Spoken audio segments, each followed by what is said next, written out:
Hona hemen, denbora lerro feminista jokoa.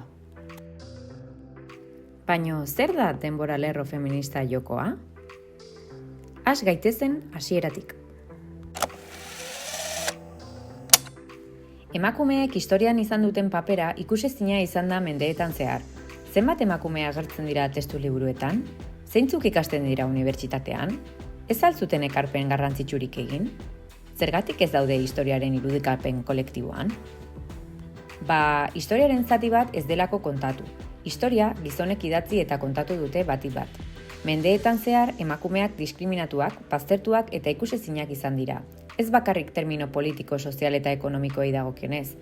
Baita, garaia markatu duten gertaera eta ekarpenen transmisioari dagokionez ere. Ekarpen garrantzitsuak egin dituzten emakume ugari egon dira historian, eta horiek ezagutzera emateko eta gure historia ikuspegi feminista batetik lantzeko sortu da joko hau. Denbora lerro jolasean jolasteko bi aukera daude.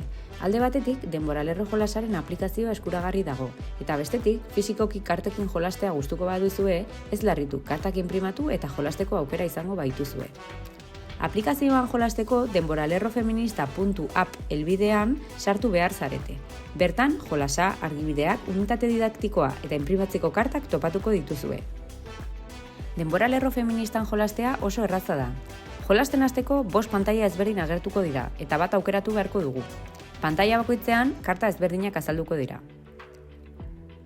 Behin pantaila bat aukeratuta, jolasa hasiko da. Emakume eta gertakari ezberdinen kartak topatuko dituzue pantailaren goikaldean. Karta bakoitzean sakatuz gero, lagungarria izan daitekeen informazioa azalduko zaizue. Karta dagokion urtean jarri beharko da. Karta guztiak denbora lerroan modu egokian kokatzean, amaituko da jolasa.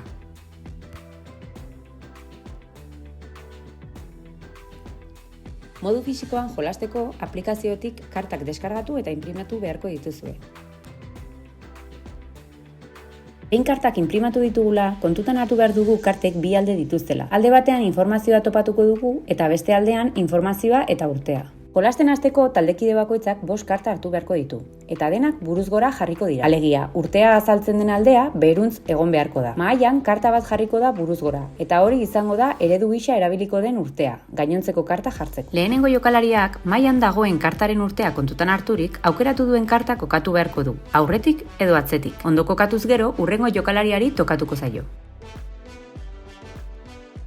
Karta gaizki kokatuz gero, karta multzora bueltatu eta berri bat hartu beharko du. Karta jartzen joaten garen heinean, karta ezberdinekin denbora lerroa sortuko dugu.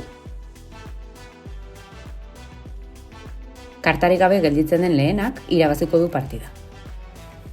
Anima zaitez eta proba ezazu denbora lerro feminista jokoa.